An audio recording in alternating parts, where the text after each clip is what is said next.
Akkam jirtu barattoota har'a kan waliin ilaallu WH questions kan jedhudha. WH question Ingiliffa keessatti afaan Ingiliffaatiin haasa'uu keessatti isa barbaachisaa kan ta'ee fi akkamittiin gaaffii afaan Ingiliffaadhaan gaafachuuf illee barbaachisaa kan ta'edha jechuudha. Afaan Ingiliffaadhaan gaaffii gaafachuuf WH questions warreen jedhaman kana baruun barbaachisaadha jechuudha. Har'a kan waliin ilaallu WH questions kan jedhudha jechuudha. Barumsa keenyatti galuudhaan dura chaanalii kana subscribe gochuu hin dagatinaa, viidiyoo kana like gochuullee hin dagatinaa, hiriyoota keessaniif illee qooda. Barnoota keenyatti yommuu gallu egaa WH questions kan jennu kuni kan isaan hammatan kanneen akka what, where, when, who, why, which, whose, how kanneen jedhaman kanadha jechuudha.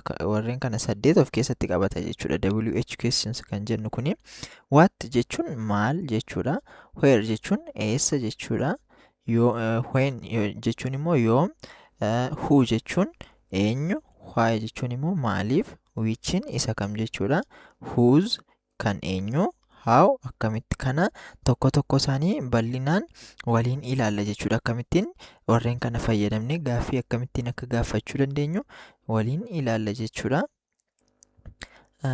Jalqaba irratti WH questionii kanneen jennu kun warreen amma tarreessinedha jenneerra. Kana fayyadamnu immoo maalla informationii yookiin odeeffannoo barbaannu argachuuf jechoota kana fayyadamnee gaafannaa jechuudha. Wanta barbaannu tokko fakkeenyaaf amma nama tokko eessa jiraatta jettanii gaafachuu yoo barbaaddan afaan Ingiliffaadhaan WH questionii kana baruun dirqamadha jechuudha. Afaan Ingiliffaadhaan gaaffii kana gaafachuuf eessa jiraatta jechuuf where do you live, where jechuun eessa jechuudha. Where do you live, eessa jiraatta jechuudha. Kanaafiyyuu afaan Ingiliffaadhaan gaaffii gaafachuu keessatti WH questioniin kun gahee guddaa qabu jechuudha. Isaanis odeeffannoo argachuudhaaf nu fayyadu jechuudha. WH questionii kana keessaa inni jalqabaan what kan jennudha. What jechuun maal jechuudha. Kanammoo kan fayyadamnu yeroo baay'ee maaliifdha?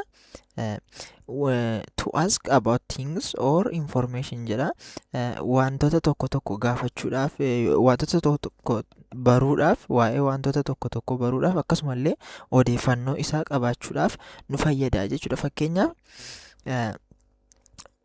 what is your name? Maqaan kee eenyu?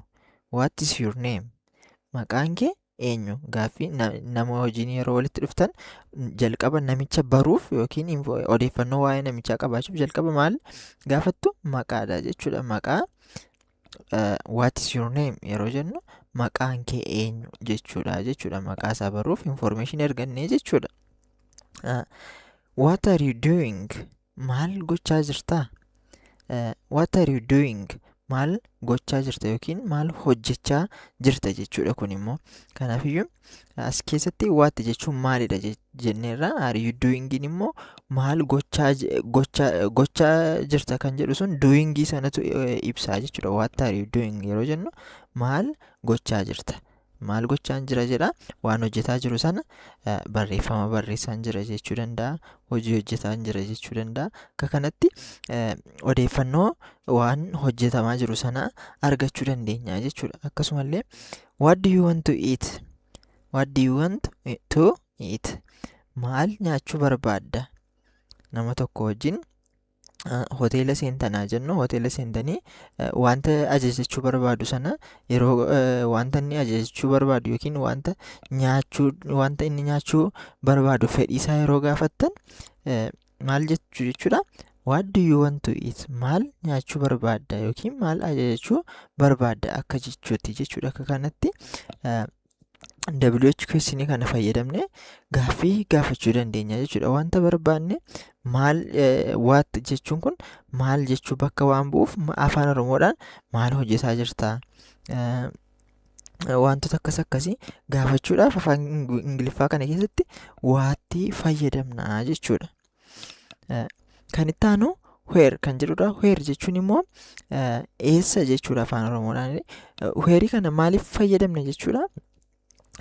waa'ee bakka tokko gaafachuudhaaf to to ask about place jechuudha. Waa'ee bakka tokko gaafachuudhaaf fakkeenyaaf iddoo biraa jiraattanii namni yeroo bilbilee isin gaafatu eessa jirtu eessa jirta isin jechuu yoo barbaade maal jechuudha jechuudha Ingiliffaan where are you eessa jirta jechuudha where are you. Kanaafuu bakka isin jirtan to ask about place jenneerra bakka isin jirtan sin gaafataa jira jechuudha. Where kan jennu yeroo baay'ee placeidha jechuudha kan ibsu yookiin bakka nuuf ibsaa jechuudha. Where do you live? Eessa jiraatta? Where do you live? Eessa jiraatta? Bakka jireenyaa nama tokko gaafataa jirtu jechuudha. Isa jalqabarratti kan ilaalle irratti where are you fi where do you live afaan Oromoosaa irratti eessa jirtaa fi eessa jiraatta kan jedhudha jechuudha. Fakkeenyaaf where are you kan jennu kun amma sa'aatii kanatti eessa jirtaa kan jedhu nuuf ibsaa jechuudha. Where are you yeroo namni isin jedhu amma sa'aatii kana bakka itti jirtan sana ibsituufi jechuudha. Where do you live yeroo jedhu garuu bakka amma jirtan ibsitu osoo hin ta'in bakka jiraattan ibsitu jechuudha. Amma fakkeenyaaf mana barumsaa jirtu yoo ta'e namni bilbilee where are you yeroo isin jedhu eessa jirtu jechuudha. I'm at school jettu jechuudha. An mana barumsaan jira jettu. Garuu where do you live yeroo jedhu where do you live yeroo jedhu immoo fakkeenyaaf magaalaa Finfinneedha yoo ta'e an magaalaa Finfinnee keessan jiraadha jettu jechuudha yookiin I live in Finfinnee jettu jechuudha. Kanaafiyyuu garaagarummaan isaanii maalla? Inni jalqabaa bakka yeroo sanatti yeroo gaafatamtan sanatti jirtan gaafataa jechuudha. Inni lammaffaarra jiru immoo bakka jireenya keessanii sin gaafataa jechuudha. Where are you? I am at school. Where do you live? I live in Finfinnee. Eessa jirta? Eessa jiraatta? Eessa jirta? An mana barumsaan jira. Eessa jiraatta? Magaalaa Finfinneen jiraadha. Akka kanatti garaagarummaa isaa adda baafadhaa qabadhaa. Kan itti aanu where is the teacher jedha. Where is the teacher? Barsiisaan eessa jira jedha. Barsiisaan eessa jira jedha. Where is the teacher? Teacher jechuun barsiisaadha jechuudha. Kanaafuu asirratti maal gaafataa jira? Bakka barsiisaan jiru sana gaafataa jira jechuudha. Where gaafa jennu yoomiyyuu kan sammuutti isiniif dhufuu qabu where kan jennu kun bakka wajjin wal qabataa jechuudha. To ask about place Ingiliffa isaatiin place afaan Oromoo isaatiin bakka jechuudha. Kana bakka bu'aa jechuudha. Kanaafuu where is the teacher yeroo jennu barsiisaan eessa jira jechuudha. Barsiisaan eessa jira sa'aatii kanatti eessa jira barsiisaa barbaadamee jechuudha. Barsiisaa sanatu barbaadamee jechuudha. Bakka inni jirutu barbaadame. Akka kanatti gaafachuu dandeenya. Kan itti aanu where are they going? Isaan eessa deemaa jiru kan jedhudha. Where are they going? Inni kuni bakka asitti they gaafa jiru where are they going yeroo jedhu zayin baay'ina namoota lamaa fi lamaa ol ta'uu isaanii ibsaa jechuudha. Isaan kan jedhu bakka bu'a. Zay jechuun isaan kan jedhu bakka bu'aa jechuudha. Isaan eessa deemaa jiru? Where are they going? Akka kana jennee gaaffii kana fayyadamnee gaafachuu ni dandeenya jechuudha. Kan itti aanu when kan jedhudha. When kan jedhu kun maal bakka bu'a? Yoom kan jedhu jechuudha. We use when to ask about time. Wheniin kan bakka bu'u maal bakka bu'a jechuudha? Time jechuudha yookiin yeroo bakka bu'aa jechuudha. Wheniin jira taanaan always time bakka wheniin jirutti timein jira jechuudha. Yoom jechuudha sa'aatii kam jechuudha. Kanaafiyyuu wheniin jira taanaan waa'ee yeroo sanaa gaafataa jechuudha yookiin yeroo kam akka gochaan tokko raawwatee gaafachuu danda'a jechuudha. Fakkeenyaaf yoo ilaallu when is your birthday? Guyyaan dhalootaa kee yoomi? Guyyaa dhalootaa keessan sin gaafata jechuudha. Birthdayin guyyaa dhalootaa jechuudha. When gaafa jedhu immoo yoom jechuu akka ta'e ilaalleerra. Kanaafiyyuu when is your birthday yeroo jedhu guyyaan dhalootaa kee yoomi kan jedhu bakka bu'aa jechuudha. Guyyaan dhalootaa kee yoomi kan jedhu bakka bu'aa. Kan itti aanu when do you wake up? Yeroo kam hirribaa kaata? When do you wake up jechuun hirribaa ka'u jechuudha. Wheniin immoo yoomdha jechuu bakka bu'aa jenneerra. Kanaafiyyuu when do you wake up? Yeroo kam hirribaa kaata? When do you go to school? Sa'aatii kam yookiin yeroo kam gara mana barumsaa deemta? when does the class start? Kilaasiin sa'aatii kamitti jalqaba? Akka kana jennee waa'ee yeroo whenii fayyadamnee gaafachuu dandeenya jechuudha. When will he come? Inni yoom dhufa yookiin yeroo kam dhufa? Sa'aatiitti namni gaafatamaa jiru sun dhufu gaafataa jira jechuudha. When will he come? Yeroo kam dhufa inni, yoom dhufa yookiin yeroo kam dhufa kan jedhu bakka bu'aa jechuudha. Kanaafiyyuu asitti kan jalqaba laalle waattiidha. Waattiin maal bakka bu'a? Maal jechuudha. Maal jechuu bakka bu'a. Kana waatti kana kan fayyadamnu immoo information yookiin odeeffannoo ga'aa wanta tokko qabaachuufdha jechuudha. Kan itti aanu whereedha. Where irratti immoo waa'ee to ask about place jedha. Wherein jira taanaan waa'ee bakka gaafataa jira jechuudha. Bakka sammuu keenyatti dhufuu qaba wherein jira taanaan. When kan jedhu irratti immoo wheniin immoo taayimiidha jechuudha yookiin yeroodha jechuudha. Kanaafiyyuu whenii kana yeroo fayyadamnu taayimiitu sammuu keenyatti dhufuu qaba jechuudha. Kan itti aanu who kan jedhudha. Who jechuun immoo eenyu jechuudha. Eenyu jechuudha. We use who to ask about a person.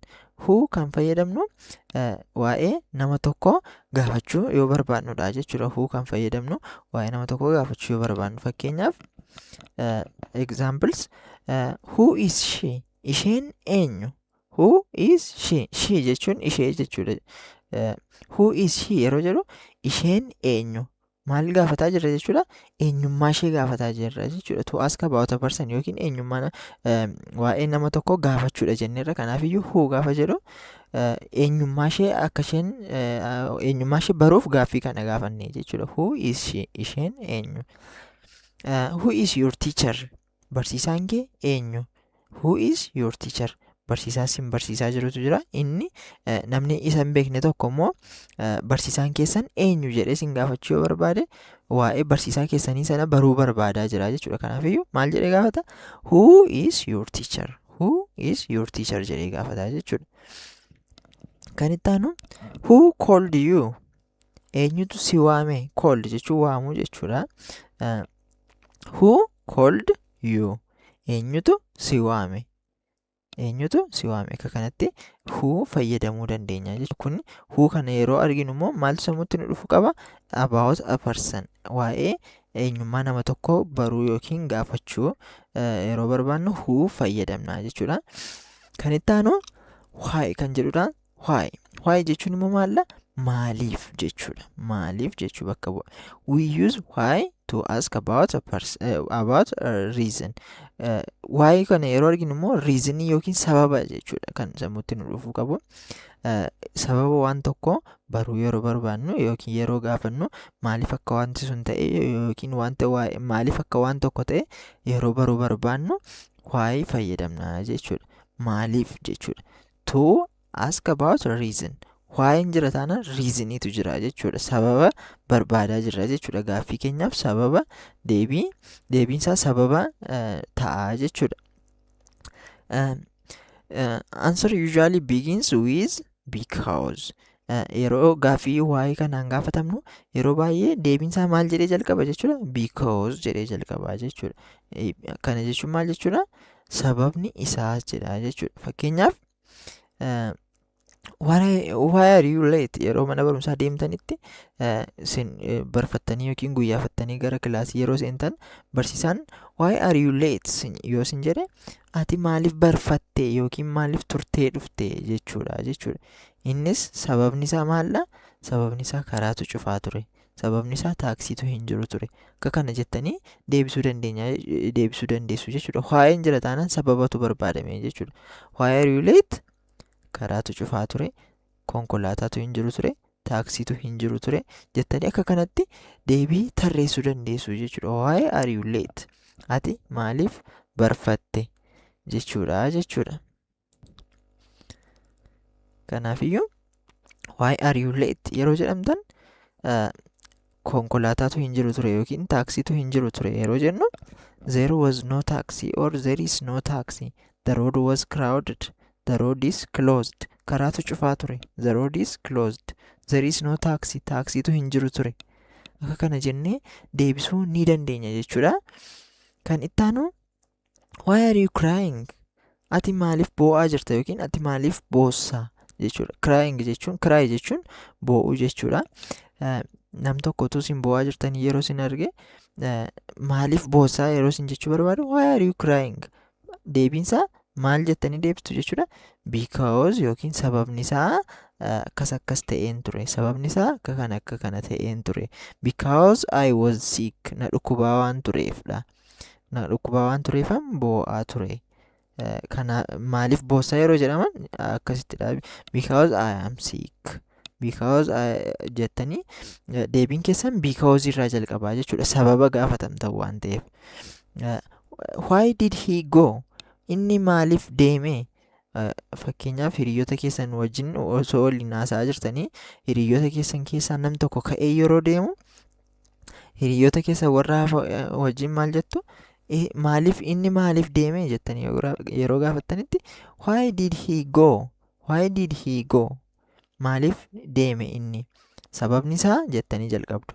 Sababni isaa inni wanta barbaadameef yookiin inni obboleettiin isaa isa waamteennaan deeme yookiin obboleessi isaa isa waamennaan deeme yookiin abbaan isaa isa waamennaan deeme yeroo jennu fakkeenyaaf why did he go yeroo jedhamtanitti hiriyyaan keessan inni tokko yeroo si gaafatu sin beektu taanaan fakkeenyaaf abbaa isaatu isa waame yoo ta'e his father called him. His father called him. Abbaa isaatu isa waamennaan deeme. Akka kanatti because his father called him. Because sababni isaa abbaa isaatu isa waame. Akka kana jennee deebisuu ni dandeenya jechuudha. Kanaafiyyuu waa'ee maal bakka bu'aa jenneerra to ask about reason waa'ee sababa wanti tokko itti uumame gaafachuuf bakka bu'aa jechuudha. Kan itti aanu which kan jedhudha. Which jechuun immoo kam jechuudha. We use which when we choose between things. Which kan fayyadamnu immoo wanta tokko filannoo yeroo jiraatu fakkeenyaaf kitaaba fakkeenyaa fudhanne kitaaba afaan oromoof kitaaba ingiliffaa yeroo jira yoo ta'e kitaaba lamaan sana keessaa tokko fudhachuu yoo barbaanne which book do you want? Kitaaba isa kan barbaadda? Kan afaan oromoo moo kan ingiliffaa? Filannootu jira jechuudha. Isa afaan oromoo fudhattu yoo ta'e tokko, isa afaan ingiliffaa fudhattu yoo ta'e lama filannoo qabdu jechuudha. Kanaafiyyuu which kan jedhu kun filannoo bakka bu'aa jechuudha. Filannoo when we choose between things filannoo wanti tokko yeroo nu dhiyaatutti isa keessaatii filannee fudhachuu yoo barbaannu which dhaan gaafatamna jechuudha. Which book do you want? Kitaaba kan barbaadda? Kana jechuun kitaaba afaan oromoo, afaan ingiliffaa fi herregatu jira yoo ta'e kana sadan keessaa namni kitaaba isa kan barbaadda jechuu yeroo barbaadu which book do you want? Which book do you want? Kitaaba isa kam barbaadda jedhamtanii gaafattu jechuudha. Innis kitaaba afaan oromoo hin barbaada yeroo jettan yookiin kitaaba afaan ingilizii hin barbaada yoo jettan I want the English book. I want the afaan oromoo book. Akka kana jettanii deebisuu dandeessu jechuudha. Kan itti aanu which color do you like? Halluu kam jaallatta? Color jechuun halluu jechuudha. Which color do you like? Halluu isa kam jaallatta? Halluu baay'eetu jira. Filannoo qabnaa jechuudha. Filannoo sana keessaa halluu tokko filannaa jechuudha. Fakkeenyaaf halluu cuquliisan jaalladha yoo ta'e I want the blue color. Kalarii isa biluu ta'een filadha yookiin isa cuquliisa ta'een filadha jettanii akka kanatti filachuu ni dandeessu jechuudha. Kanaafiyyuu which jechuun kam jechuudha. Innis choose which yeroo arginutti chooseidha jechuudha kan jiru filannootu jira jechuudha. Akka kanatti deebisuu dandeenya. Kan itti aanu whose kan jedhudha. Whose jechuun immoo kan eenyu jechuudha. Kan eenyu jechuudha. Innis we use whose to ask about ownership. Abbaa qabeenyummaa wanta tokko yeroo barbuu barbaannutti whose fayyadamnee gaafanna jechuudha. Abbaa qabeenyummaa wanta tokko yeroo barbuu barbaannutti whose fayyadamna. Fakkeenyaaf whose book is this? Whose book is this? Kitaabni kun kan eenyuti? Kitaabni tokko fakkeenyaaf kilaasii keessan keessatti teebilii tokko irratti kitaaba yoo argitan kitaabni sun kan eenyu akka ta'e hin beektanii abbaasaa baruu yoo barbaaddan maal jettu? Kitaaba sana fuutanii kitaabni kun kan eenyuti jettu jechuudha. Kitaabni kun kan eenyuti yeroo jettan afaan Ingiliffaatiin maal jechuudha? Whose book is this? Whose book is this? Kitaabni kun kan eenyuti jechuudha jechuudha. Deebiin isaa immoo maal ta'a jechuudha? This book is mine jedha. Kitaabni kun kan kooti jedha jechuudha abbaan isaa yoo jiraate. Akka kanatti gaaffii isaa gaafachuu dandeenya jechuudha. Whose pen is this? Whose pen is this? Qalamni kun kan eenyuti jechuudha. Kun immoo peniin qalama jechuudha. Qalamni kun kan eenyuti? Whose pen is this? Whose pen is this? Akka kanatti whose fayyadamnee abbaa qabeenyummaa wanta tokko gaafachuu ni dandeenya jechuudha. Kanaafiyyuu whosein ownership yookiin abbaa qabeenyummaa bakka bu'aa jechuudha. Innis kan eenyu kan jedhu bakka bu'aa. Kan itti aanu how kan jedhudha. How jechuun immoo akkam yookiin akkamitti kan jedhu bakka bu'aa jechuudha. We use how to ask about manner, condition or feeling jechuudha. How kan jedhu kan yeroo fayyadamnu waa'ee maalii maal gaafachuu yeroo barbaannudha jechuudha. Haala wanti tokko keessa jiru gaafachuu yoo barbaannu, haala wanti tokko ittiin raawwatu yookiin akkamittiin gochaan tokko akka raawwatu yookiin akkamittiin wanta tokko gochuu akka dandeenyu yeroo gaafannu how kana fayyadamna jechuudha. Fakkeenyaaf how are you? How are you kan jennu akkam jirta jechuudha.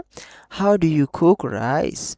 Akkamittiin ruuziin hojjetama jennee yoo gaafachuu barbaannu akkamittiin ruuziin hojjetama yookiin ati akkamittiin ruuzii hojjetta jennee gaafachuu yeroo barbaannu how do you cook rice? How do you cook pasta?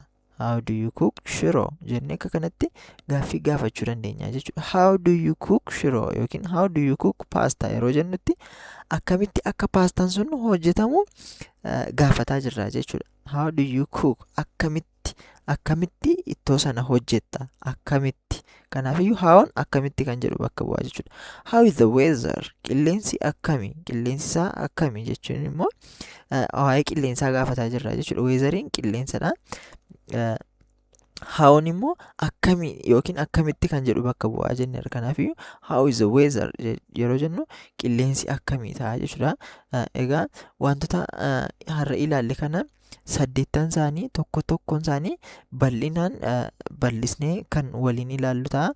Fakkeenyaaf how kana yeroo ilaallu hawwan akkamitti wantoonni tokko akka raawwatan yeroo gaafannu how fayyadamuu dandeenya. Nagaa gaafachuuf how ni fayyadamna.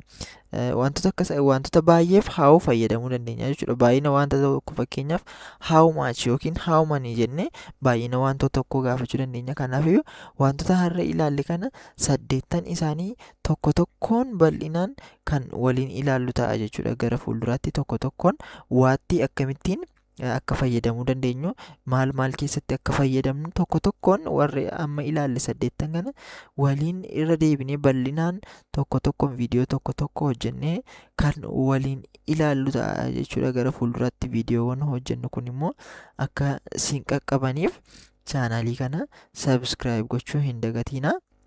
Egaa gaaffii shaakalaa kana immoo ilaalaa. Where do you work? Where do you work? Wherein maal jenneerra bakka gaafataa jechuudha. Where do you work yeroo jedhu maal gaafataa jira jechuudha. Eessaa hojjetta ati? Work jechuun hojiidha jechuudha. Eessaa hojjetta yookiin bakki hojii kee eessa kan jedhudha jechuudha. Why are you crying? Why are you crying? Why maal bakka bu'aa? Maaliif yookiin wanti tokko sababa wanti tokko yeroo gaafannudha jechuudha. Who jechuun immoo maal eenyu kan jedhudha jechuudha. Eenyu kan jedhu kan immoo eenyummaa wanta nama tokko baruu yeroo barbaannu who fayyadamna. Akkasuma wheniin immoo yeroodha yookiin yeroo kam akka wanta tokko raawwate whenii fayyadamna jechuudha. Warreen kan arfan ofii keessan yaalaatu koomentii irratti deebisaa naaf kaa'a. Kan har'aa kanuma irratti dhaabna. Egaa viidiyoowwan akkasii yeroo hojjennu akka dafanii isin qaqqabaniif chaanaalii kana subscribe gochuun dagatinaa. Hiriyoota keessaniif illee qooda Ingiliffa karaa salphaan waliin haa barannu. Viidiyoon kun kan isinitti tole yoo ta'e like gochuun dagatinaa. Wantoota sirreeffamuu qaban kamiifiyyuu yookiin yaada kamiiyyuu qabaattan koomentii irratti nu beeksisuu hin dagatinaa jenna. Galatooma.